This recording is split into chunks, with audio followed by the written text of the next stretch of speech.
I think James Harden has been absolutely sensational this year.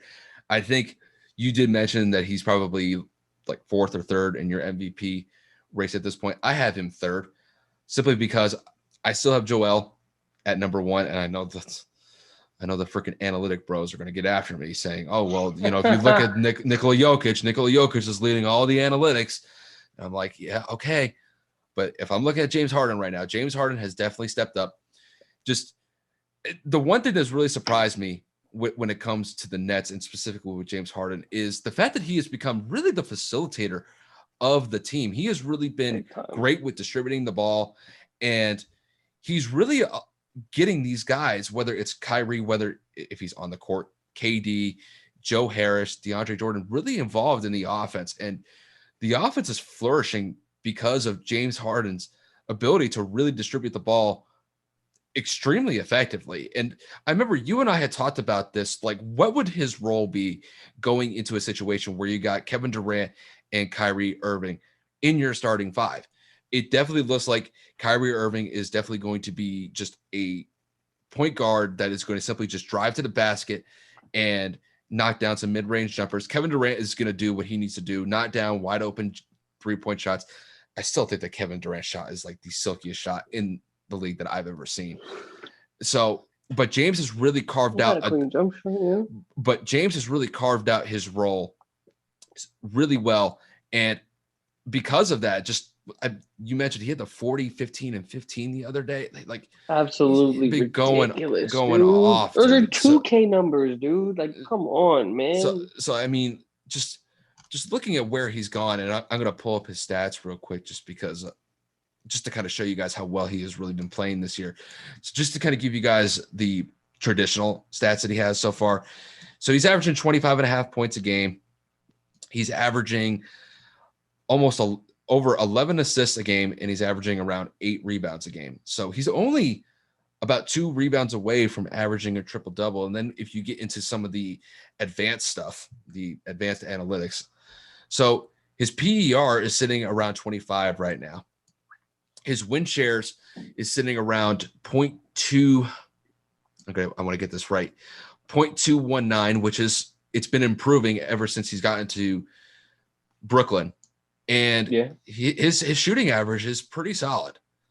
So when you look at all these stats and you kind of compare them to the guys that are in top of the MVP race with Joel Embiid and Nikola Jokic, I think James Harden has really kind of found a good spot at the three spot in the MVP race. If Joel doesn't get hurt, I really see him winning the MVP because I just the way that Philly's playing right now and the way that Ben Simmons is kind of on another level defensively. Doc Rivers, we need to talk about what it is you said a couple of days ago because that shit was suspect. Um, but overall, Philly's been playing so good, and that's very, very, very big in part because of Joel's stellar play.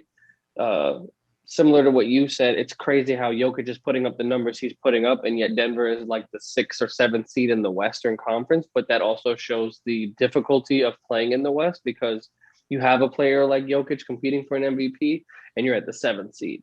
So it's like there's like levels to this shit, as Meek would say, and it's just absolutely like in full display in the Western Conference because like you have great play from Michael Porter Jr., Jamal Murray, Paul Millsap, and then you obviously have freaking, Nikola Jokic, and you'd think, like those four players are pretty damn good. Why the hell are they seventh? It's because they play in the West.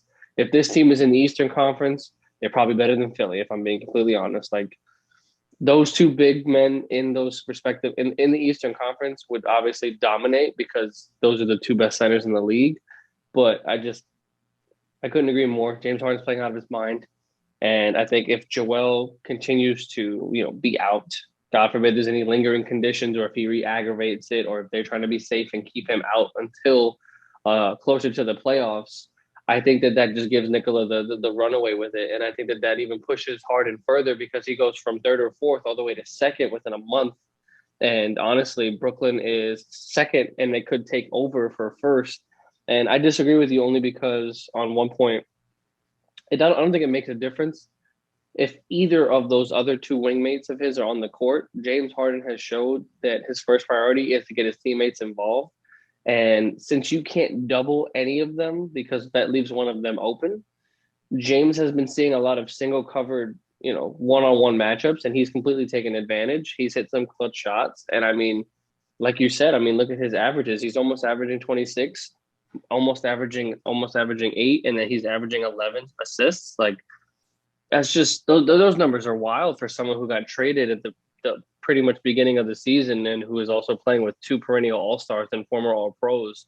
So you got to give it to James, man. I hate James Harden. I hate watching him play. The whole dribble isolation shit between the legs for 20 out of the 24 seconds really pisses me off.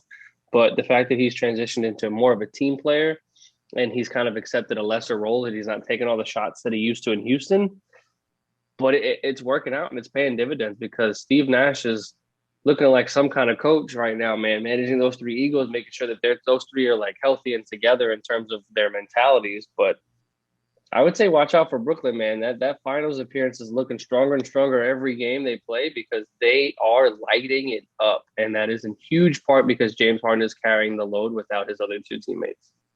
Yeah, and it's really just it's crazy with the season that James started with and just all the shenanigans he got into by forcing his way out of Houston. And then he turns around, turns a negative into a positive, which is the way that he's been able to play for Brooklyn the entire season. You do have to give him credit, though.